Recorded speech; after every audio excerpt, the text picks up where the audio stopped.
I want to welcome Graham Hunter to the show. Morning, Graham. Morning. The thing is, there is still a zombified version of the Super League roaming around between Spain and Italy this morning. What is the latest when it comes to the Spanish clubs? Well, that's a very good question. Let me answer pictorially, shall I? I hope you can see this. Tell me if you can. Yeah. Is that good enough? So people at home are able to see the front cover of Marca. And it says, Super Ridicule. It pictures the fans outside Stamford Bridge. And it goes on to say that the pressure of English fans, they talk about, rather than other clubs or the media or ex-players, smashes the sort of egotistical Super League. Now, that's Marca. They're not the power brokers. They're not Florentino. But of all the printed output on football in Spain, they're the ones who march to Florentino's beat. Normally, they won't put the boot into him for almost any reason, but they signal him, they point at him. When your closest PR ally turns against you, and when they print a double cover, this is also Marca, and they show that tonight and tomorrow we've got a full league program, and they call what's happening in La Liga the Super League for everybody. That is having a boot at an ex-ally when they're down, and then coming back and stamping on the face again. You saw the communique in the early hours of this morning that came out from the Super League saying, well, justice and right is still on our side, and we were doing this for you, and we'll continue to find. You know, first of all, I want to pay tribute to everybody involved in the Super League for evoking for any of us who grew up watching Three Stooges and Marx Brothers movies. And I also want to thank them for evoking all of us who ever played amateur football. When you turn up and the striker's drunk and the goalkeeper hasn't got his kit and somebody forgot to boot the referee. Because judging on this utter pig's breakfast, and I'm unsure if I've ever in my working career seen anything as badly organised, as humiliating by so-called grown-ups than this. And you wonder, I think on ahead, would they have remembered to put referees? Would they have turned up and said, we forgot to tell Juventus or Milan where the pitch is this week? Somebody give them a phone. They're close enough. They'll be here in a minute. It's been completely laughable. I don't want to evoke the way in which these rat clubs split amongst each other. And I do think that Schäfer in the head of the Uefa has played a canny hand by taking briefings from Bayern and Paris Saint-Germain, cohorts of the rebels, and having his card well and truly marked by two clubs who've gone up in power now, Paris Saint-Germain and Bayern Munich, and who still want more power, more money, more change. I do think that, you know, if you, I don't want to mimic that by splitting. I'm listening to Daniel there, and everybody's got their own view. And I just like to say, rather than, you know, virulently disagreeing with you guys, what I was listening to, I like people who say sorry when they've made mistakes. It doesn't mean that I trust them. It doesn't mean that it's forgotten. It doesn't mean that there's not potentially mistakes or deliberate errors in the future again. It took them a long time to apologise, and it doesn't wipe the slate completely. But I think when you get, you know, part of the furore over the last few days has been accurate condemnation of the cowardice of these cheapskate half-wit owners who've misplayed that and miscalculated everything, haven't put themselves up for interview to back their project, and then the majority of them haven't said sorry. It doesn't write everything off, but I do appreciate it. Personally, just speaking from my own point of view, I like men and women of power who say, I did wrong, I apologise. It's a good habit to have. So in Spain, everybody is now waiting for the split between Laporta and Florentino Perez.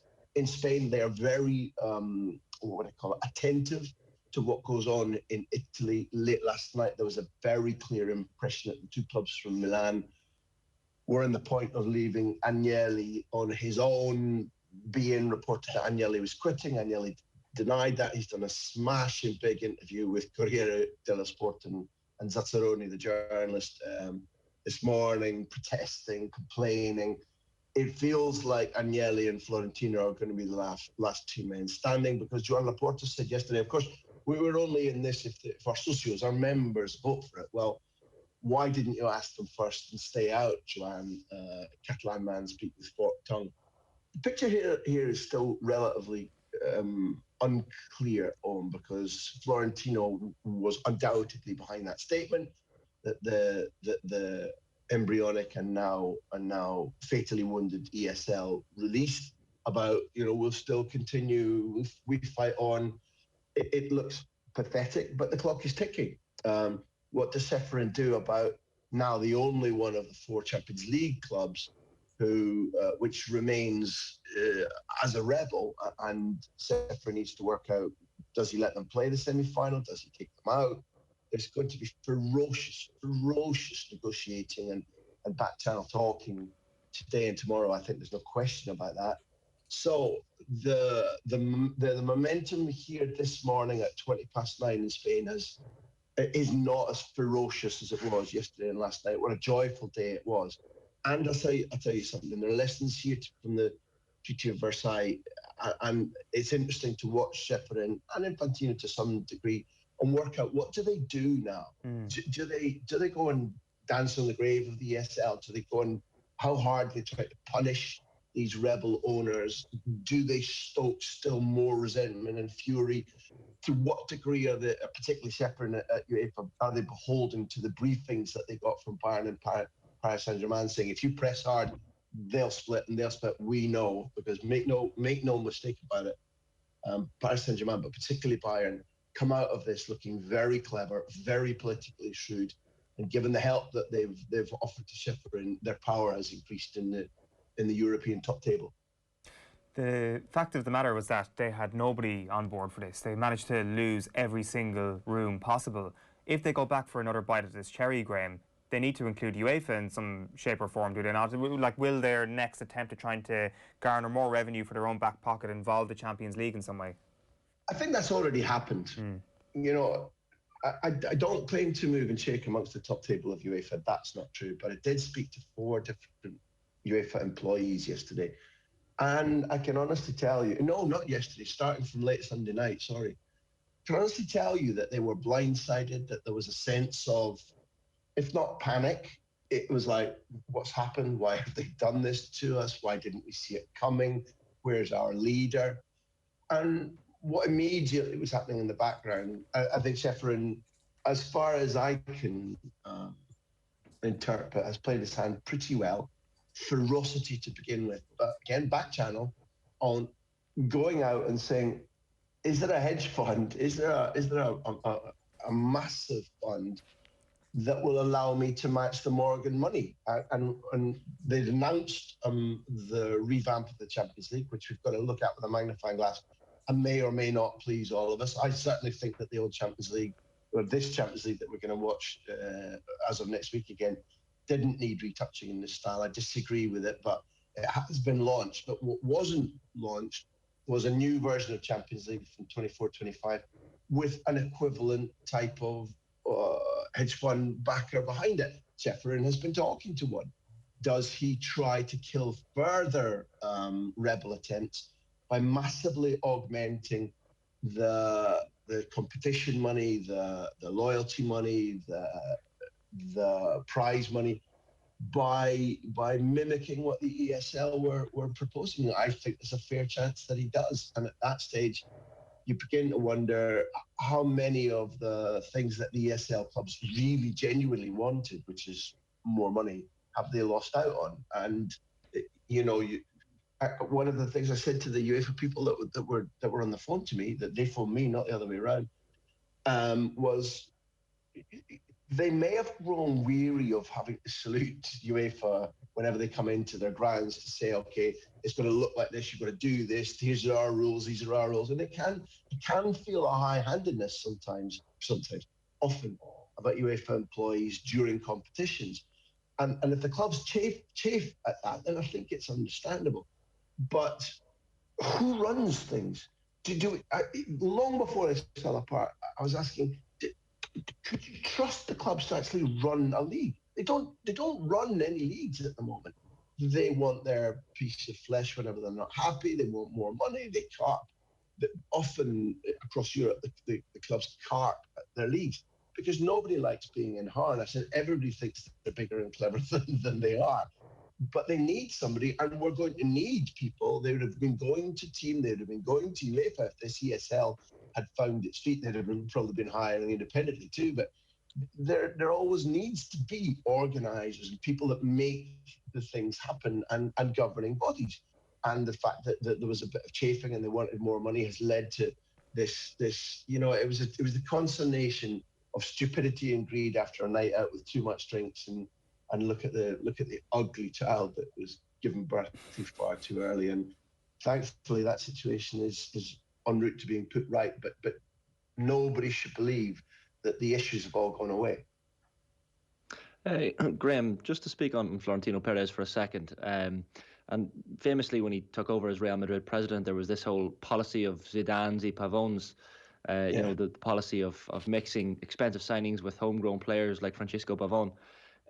And I'm sure you're undoubtedly one of the journalists who were writing about this at the time, but we all know what happened next, and the era of Galacticos and merchandising and worldwide stars happened. So I guess my question is this push towards profit and the notion that Florentino Perez will be president of a money-grabbing European Super League a surprise to you in any way, or is it entirely in line with the previous values he has shown? If you are only talking about the concept, then it's no surprise to anybody, because the factors you've mentioned are spot on. But beyond that, nobody should ignore the way in which tired old white men want legacy when they've got everything else. And Florentino Perez was inspired. That Galactico idea was lifted directly from the man after whom Madrid's stadium is named Santiago Bernabeu. It was their idea when they were a relatively weak club post-Civil War, post-World War.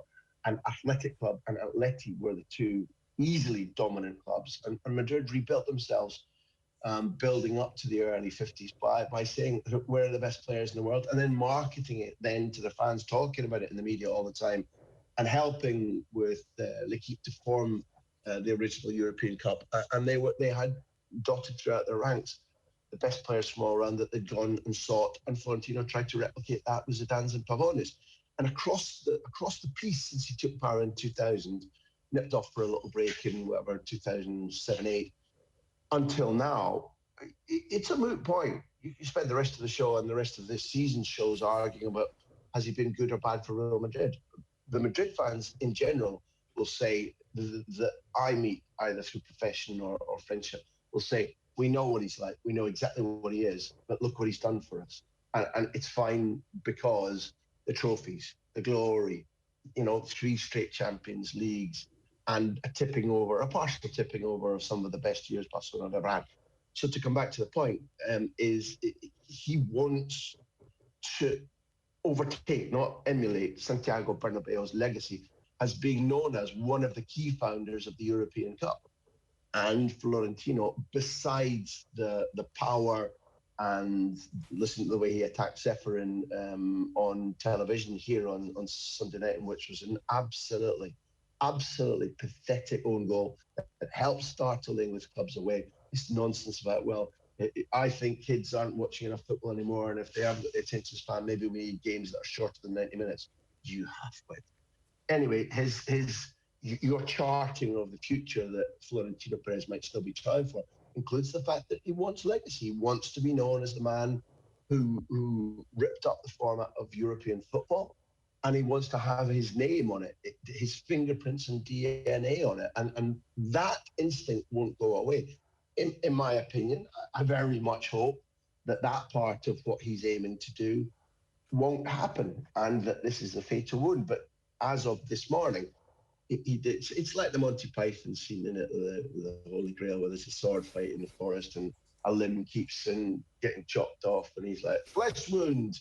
That's kind of the mode that old Monty Florentino is in this morning. I know Daniel Harris is still with us this morning on OTB AM. Daniel, like that interview that Graham is talking about on I think it was on El Chiringuito TV this bizarre and frankly unchallenged interview that Florentino Perez made. One of the lines that came out of it was this notion that young people weren't interested in football, and that the games were too long, and we had this idea planted in our heads that football matches in the European Super League potentially, or under Perez's vision anyway, would be shorter than the average 90-minute football matches. What did you make generally of Perez's interview and some of the comments he came out with? So that particular one, actually, I almost felt like he had the germ of a good point there. He didn't know that he had one. But I think that the thing with football matches, when I watch football matches as a supporter, when I watch football matches as a writer, one of the things that winds me up is that the way that time is kept is ridiculous. And if he was about to say, what we're going to do is we're going to have 30 minutes of ball in play time each way, I'd get behind that, where the clock is visible so everyone can see when it's stopped and how much time is getting added on at the end. That, to me, would be a good development for football. And ball in play time would mean that you never left a football match feeling that you've been cheated. I remember that the time that I always think about is, and it's personal, I'm a United supporter, so I think about United, is in 2004-05, United were in a group with Villarreal, Benfica and Lille. And they got knocked out of that group. And the reason they got knocked out of that group is because they were rubbish. So this isn't an excuse for why something that happened 16 years ago happened 16 years ago. They were rubbish. But I remember watching those games, coming away from them, going to the games, feeling like I'd not actually seen a game of football.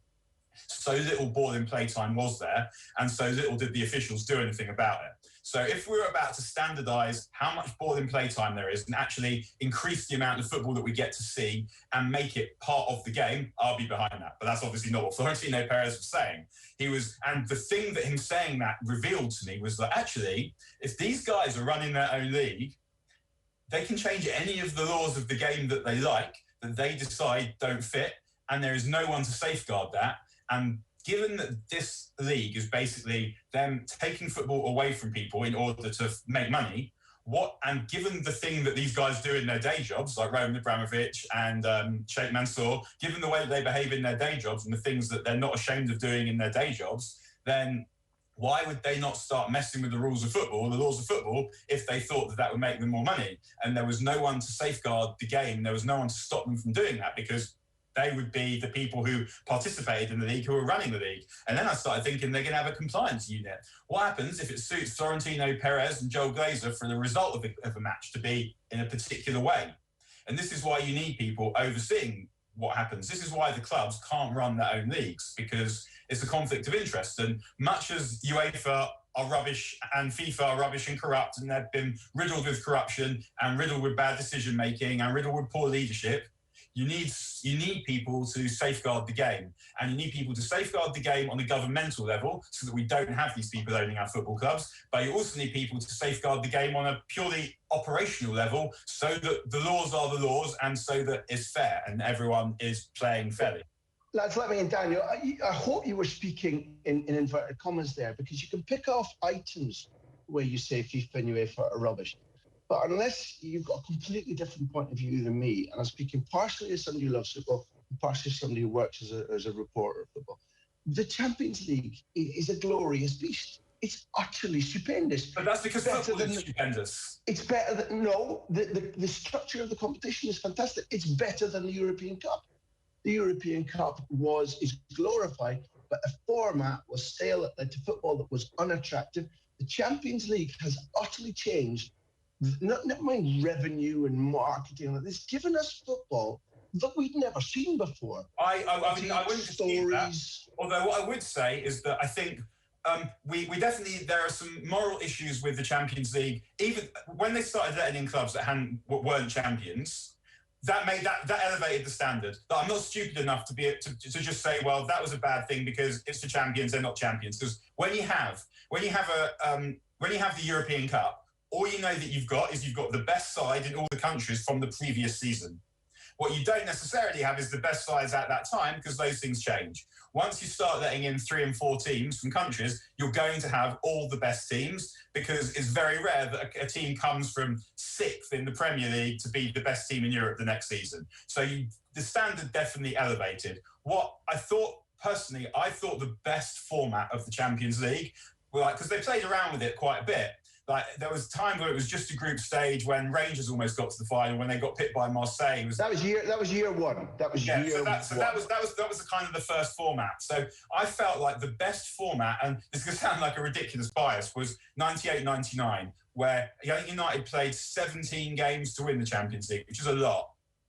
Maybe it was 17 games when it became 2 groups the next season, but there was serious jeopardy in the group stages at that point.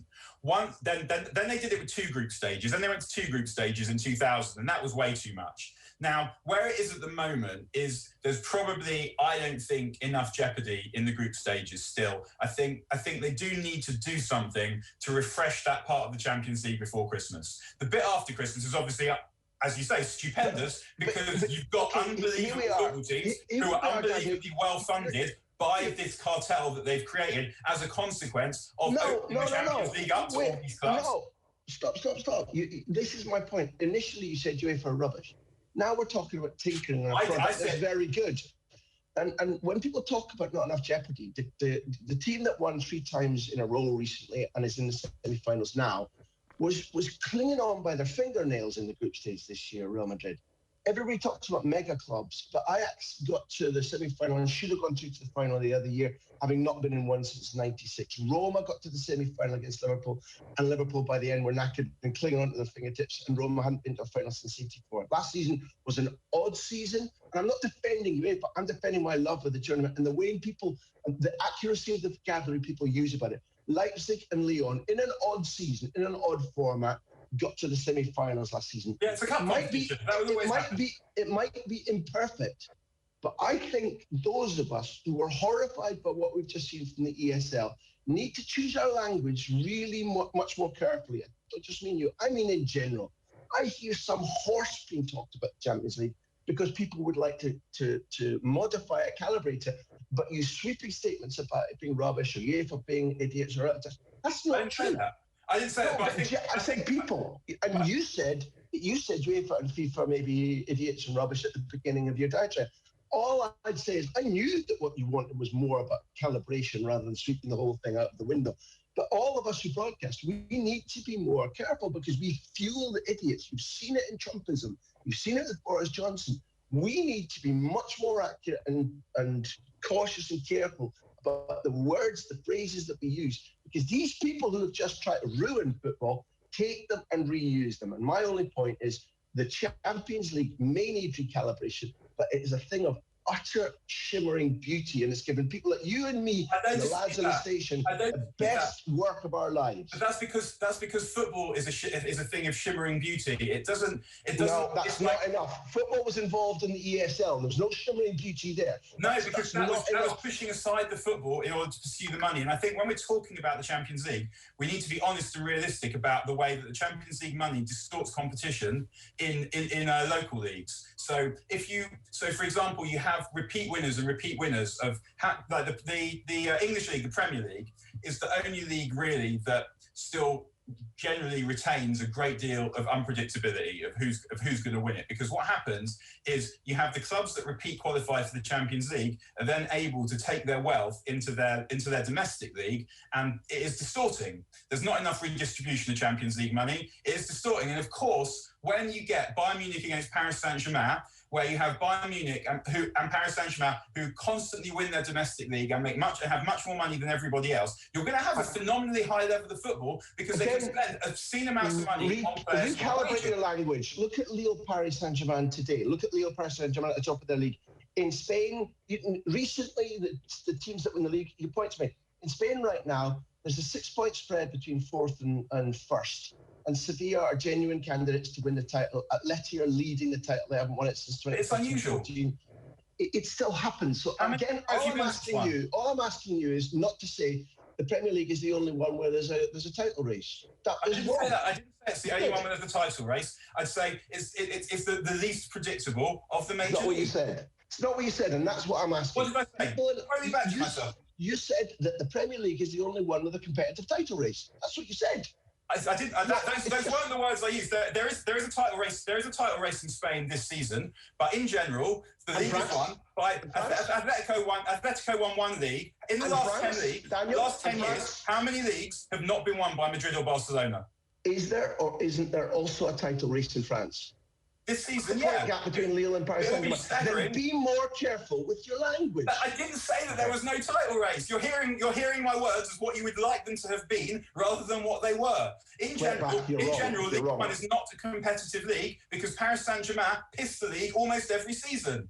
The one season that didn't happen, Unai Emery got fired, and the year that Monaco won the league. But of the last 10, how many haven't been won? Since Qatar's money came to Paris, how many leagues haven't they won? One. Monaco in 17. Yeah, the one that Monaco won. One. And maybe this one. And maybe this one, which they may still win themselves anyway. Be more judicious in your language then. Why? It's not generally a competitive because there's a title race in Italy. I didn't say there wasn't and one. Spain right now. You said England was the only competitive title race. How many in a row? Is it 7 or 8? Daniel, you said that only England had a competitive title race. No, I didn't. And you need to be more judicious with your language. We may not get wound up in language here because we're going to end up going around in circles. One person is convinced somebody said something the other person didn't. You'll be able to go back and watch it back as well. The fact of the matter here is that there is going to be a lot of these conversations that happen over the next little while, like whether or not the Champions League is the perfect format and whether or not that change will happen over the next couple of years. To inflate the entire thing is something that's going to be of, as you can hear, of huge contention over the next little while. I know it's been a lot of your time this morning and I really appreciate it, Graham and Daniel. And I know you both want the same thing for football at the very end of the day. Daniel Harris, Graham Hunter, thanks for you guys. That's a virtual hug. Yeah, there it is. Yeah, thanks very much to the lads. It is 8:40 a.m.